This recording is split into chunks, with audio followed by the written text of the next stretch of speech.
കുടുംബം, ഇഷ്ടം പോലെ സാമ്പത്തികം. 13 മാസങ്ങൾക്ക് മുമ്പ് IBL ഉദ്യോഗസ്ഥയായി ജോയിൻ ചെയ്യുന്നു. 1.5 ലക്ഷത്തോളം ശമ്പളം വാങ്ങുന്ന മേഘ എന്ന 24-കാരി എങ്ങനെ അവൾക്ക് ചാക്ക റെയിൽപ്പാളത്തിൽ ചെന്ന് തൻ്റെ തല ട്രെയിനിന് മുമ്പിൽ വെച്ചു കൊടുക്കാൻ കഴിഞ്ഞു? തിരുവനന്തപുരം രാജ്യാന്തര വിമാനത്താവളത്തിലെ ഇമിഗ്രേഷൻ ഇന്റലിജൻസ് ബ്യൂറോ ഉദ്യോഗസ്ഥയാണ് മേഘ. റെയിൽപ്പാളത്തിനു മുന്നിലേക്ക് നടന്നു കയറി ട്രെയിനിനു മുമ്പിൽ വട്ടം കിടക്കുകയായിരുന്നു എന്ന് ലോക്കോ പൈലറ്റ് വെളിപ്പെടുത്തിയിരുന്നു. സമാനമായ ഒരു വെളിപ്പെടുത്തൽ തന്നെയാണ് ദൃക്സാക്ഷി നൽകിയത്. ഇതോടെ മേഘയുടെ മരണം ഒരു ആത്മഹത്യയാണെന്ന് പോലീസ് പ്രാഥമികമായി വിലയിരുത്തി. റെയിൽപ്പാളത്തിലേക്ക് മേഘ നടന്നു കയറിയത് മറ്റൊരാളുമായി മൊബൈലിൽ സംസാരിച്ചുകൊണ്ട്. ഇടിയുടെ ആഘാതത്തിൽ മൊബൈൽ ഫോൺ പൂർണ്ണമായും തകർന്നുപോയി. അതുകൊണ്ട് തന്നെ പോലീസിന് ആദ്യം ആരുമായാണ് മേഘ സംസാരിച്ചത് എന്ന് വ്യക്തമായിരുന്നില്ല. പിന്നീട് മേഘയുടെ കുടുംബാംഗങ്ങൾ നടുക്കുന്ന ചില വെളിപ്പെടുത്തലുകൾ നടത്തി. മേഘ മലപ്പുറത്തുള്ള മറ്റൊരു IB ഉദ്യോഗസ്ഥനുമായി പ്രണയത്തിലായിരുന്നു എന്ന വസ്തുത. എന്നാൽ ആ കാമുകൻ മേഘയെ ചതിച്ചു. ട്രെയിനിങ് സമയത്തു തന്നെയാണ് ഈ IB ഉദ്യോഗസ്ഥനുമായി മേഘ പരിചയത്തിലായത്. തുടർന്ന് ഇരുവർക്കുമിടയിൽ ഒരു പ്രണയമുണ്ടാകുന്നു. അവളെ വിവാഹം കഴിക്കുമെന്ന വിശ്വാസം മേഘക്കുണ്ടായിരുന്നു. ഇത് അയാളോട് തുറന്നു പറയുകയും ചെയ്തു. ആദ്യഘട്ടത്തിൽ യുവാവ് പൂർണ്ണമായും അതിനെ അനുകൂലിച്ചിരുന്നു. എന്നാൽ ഇടക്കുവെച്ച് മറ്റൊരു യുവതിയുമായി യുവാവിന്റെ വിവാഹം നിശ്ചയിച്ചതോടെ മേഘ തകർന്നു കഴിഞ്ഞു. കുറെ ദിവസങ്ങളായി മേഘ ആകെ വിഷമത്തിലായിരുന്നു എന്നാണ് മേഘയോട് അടുപ്പമുള്ളവർ പറയുന്നത്. 13 മാസത്തെ ഗാഢപ്രണയം. എന്നാൽ അതിനൊടുവിൽ താൻ വിവാഹത്തിന് തയ്യാറല്ല എന്ന് യുവാവ് തീർത്തു പറഞ്ഞതോടെ മേഘ ആകെ തളർന്നു. അവസാന ഫോൺ വിളിയും വിഫലമായി. പിന്നീട് അവൾ ട്രെയിനിന് മുമ്പിലേക്ക് നടന്നു കയറി. തന്നെ പ്രണയിച്ച കാമുകൻ മറ്റൊരു പെൺകുട്ടിയെ വിവാഹം ചെയ്യുന്നുവെന്ന വാർത്ത അത് പൂർണ്ണമായി ഉൾക്കൊള്ളാൻ മേഘക്ക് കഴിഞ്ഞില്ല. അവനില്ലാത്ത ഈ ലോകത്ത് തനിക്കൊരിക്കലും ജീവിക്കാൻ കഴിയില്ല എന്നതുകൊണ്ട് മാത്രമാണ് ഈ പെൺകുട്ടി മരണത്തിലേക്ക് എടുത്തു ചാടിയത്. പോലീസിന്റെ പ്രാഥമിക നിഗമനവും പ്രണയനൈരാശ്യം തന്നെയാണ് മേഘയുടെ ആത്മഹത്യക്ക് കാരണമെന്ന്. ഈ യുവാവുമായിട്ടുള്ള ബന്ധത്തെ ആദ്യഘട്ടത്തിൽ വീട്ടുകാർ എതിർത്തിരുന്നു. എന്നാൽ പിന്നീട് വീട്ടുകാർ അനുകൂല മനോഭാവം പുലർത്തി. ഏക മകളാണ് മേഘ. സംഭവത്തിൽ വിശദമായ അന്വേഷണം ആവശ്യപ്പെട്ട് IBക്കും പോലീസുകാർക്കുമൊക്കെ മേഘയുടെ കുടുംബം പരാതി നൽകി. IB ഈ കേസിൽ പ്രത്യേക താൽപര്യമെടുത്ത് ഇതിനകം തന്നെ അന്വേഷണം ആരംഭിച്ചു. തിങ്കളാഴ്ച രാവിലെ നൈറ്റ് ഡ്യൂട്ടി കഴിഞ്ഞ് വിമാനത്താവളത്തിൽ നിന്ന് ഇറങ്ങിയതായിരുന്നു മേഘ. മേഘയ്ക്ക് റെയിൽപ്പാളത്തിലൂടെ നടന്നു പോകേണ്ട യാതൊരുവിധ സാഹചര്യവുമില്ല. മേഘയുടെ താമസ സ്ഥലം വേറിട്ട സ്ഥലത്താണ്.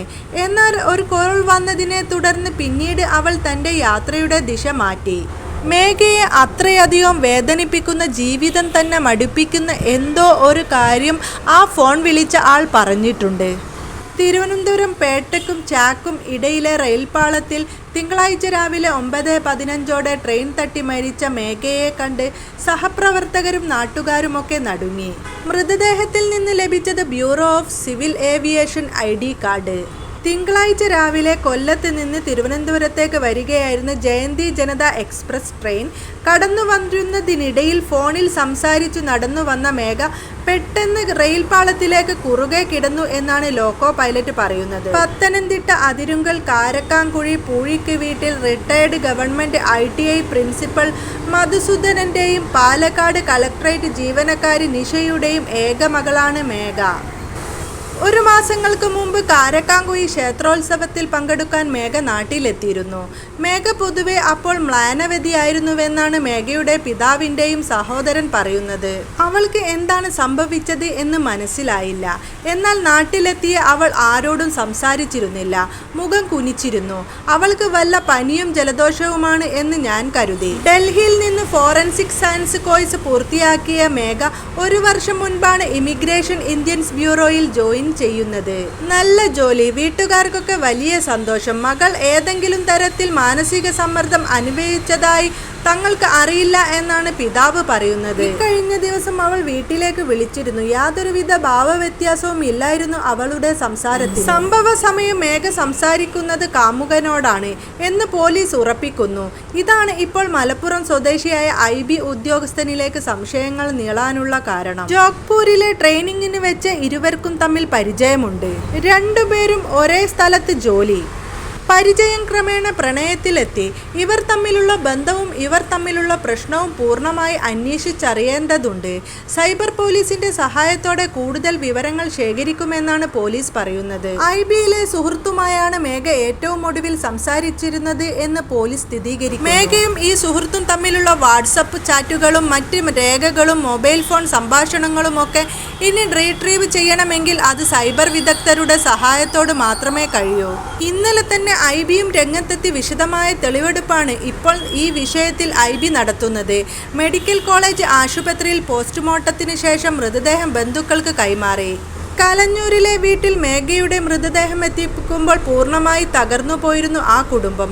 കഴിഞ്ഞ കുറച്ചു കാലമായി മേഘ എന്തോ മാനസിക സംഘർഷത്തിലായിരുന്നുവെന്നാണ് ഇപ്പോൾ സഹപ്രവർത്തകരും പറയുന്നത്. IBയിലെ ഏറ്റവും പ്രായം കുറഞ്ഞ ഉദ്യോഗസ്ഥയാണ് മേഘ. അതുകൊണ്ട് തന്നെ അവിടെയുള്ള മറ്റുള്ളവർക്കൊക്കെ മേഘയോട് ഒരു വാത്സല്യമുണ്ടായിരുന്നു. ശക്തമായ ആരോപണമാണ് ഇപ്പോൾ കുടുംബം മുന്നോട്ട് വെക്കുന്നത്. മേഘയുടെ കാമുകന് നേരെയാണ് അവർ വിരൽ ചൂണ്ടുന്നത്. മകളുടെ മരണത്തിന് ഉത്തരവാദിയായവരെ നിയമത്തിനു മുമ്പിൽ എത്തിക്കണമെന്നാണ് മേഘയുടെ പിതാവ് പറയുന്നത്. ഒരു നിമിഷത്തെ ഒരു മാനസിക സമ്മർദ്ദം മാത്രമാണോ മേഘയെപ്പോലെ ഇത്രയധികം വിദ്യാഭ്യാസമുള്ള ഉയർന്ന ശമ്പളം വാങ്ങുന്ന ഒരു ഉദ്യോഗസ്ഥയെ തൻ്റെ ജീവിതം അവസാനിപ്പിക്കാൻ പ്രേരിപ്പിച്ചത്? സുഹൃത്തുമായി ഏതെങ്കിലും തരത്തിലുള്ള പ്രശ്നം മകൾക്ക് ഉണ്ടായിരുന്നതായി ആ മാതാപിതാക്കൾക്ക് അറിയില്ല. ഇത്തരം പ്രശ്നങ്ങളൊന്നും മകൾ മാതാപിതാക്കളോടും സംസാരിച്ചിരുന്നില്ല. ഒരുപക്ഷെ വിവാഹം വരെ പറഞ്ഞു ഉറപ്പിച്ചതിന് ശേഷം ആ യുവാവ് തന്നെ ചതിച്ചുവെന്ന് മാതാപിതാക്കളോട് തുറന്നു പറയാൻ പറ്റാത്തതായിരിക്കും ഇതിനൊക്കെ കാരണം. മേഘയുടെ സഹപ്രവർത്തകരും മേഘയുടെ കാമുകനെ കുറിച്ച് ചില സൂചനകൾ നൽകുന്നുണ്ട്. മേഘ എപ്പോഴും അയാളുമായി ഫോണിൽ സംസാരിച്ചിരിക്കുമായിരുന്നു എന്നാണ് സഹപ്രവർത്തകർ പറയുന്നത്. എമിഗ്രേഷൻ വിഭാഗത്തിൽ തന്നെയാണ് ഈ യുവാവും ജോലി ചെയ്യുന്നത്. IB പൂർണ്ണമായി വിവരങ്ങൾ ശേഖരിച്ചുവെന്നും എപ്പോൾ വേണമെങ്കിലും യുവാവിനെ പോലീസ് കസ്റ്റഡിയിൽ എടുക്കുമെന്നും സൂചനകൾ വരുന്നു. മേഘയുടെ മരണത്തിൽ ദുരൂഹതയുണ്ട് എന്ന് പിതാവ് മധുസൂദനൻ പറയുന്നു. മുറിയിൽ പോകുന്നു എന്ന് പറഞ്ഞ് തന്നെ രാവിലെ മകൾ ഫോൺ ചെയ്തിരുന്നു. പിന്നെ അവൾ എങ്ങനെയാണ് റെയിൽവേ ട്രാക്കിൽ എത്തിയത്? ആ സമയത്ത് മകൾക്ക് വന്ന കോൾ ആരുടേതായിരുന്നു? റൂമിലേക്ക് പോകുന്ന വഴിക്ക് റെയിൽവേ ക്രോസിങ്ങോ ട്രാക്കോ ഒന്നുമില്ല. പക്ഷെ ആ വഴി ഉപേക്ഷിച്ച് അവൾ റെയിൽവേ ട്രാക്കിനടുത്തേക്ക് നടന്നുപോയത് അങ്ങനെ സംഭവിക്കണമെങ്കിൽ ആരെങ്കിലും വിളിക്കുകയോ മറ്റോ ചെയ്തിട്ടുണ്ട്. 10 മണി കഴിഞ്ഞപ്പോൾ ട്രെയിൻ അപകടമുണ്ടായി എന്ന വിവരമാണ് ഞങ്ങൾക്ക് ലഭിക്കുന്നത്. അപ്പോൾ സംശയം ശക്തമായി.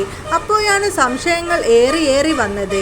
ചാനലിൽ ഫോണിൽ സംസാരിച്ചു കൊണ്ടാണ് മകൾ ട്രെയിനിൽ മുന്നിലേക്ക് നടന്നുപോയത് എന്ന വാർത്തകൾ കണ്ടു. അസ്വാഭാവികമായി എന്തെങ്കിലും നടന്നിട്ടുണ്ട്. പ്രായം കുറഞ്ഞ മേഘയോട് കരുതലോടെയാണ് സഹപ്രവർത്തകർ ഇടപെട്ടിരുന്നത് എന്ന് പിതാവ് പറയുന്നു.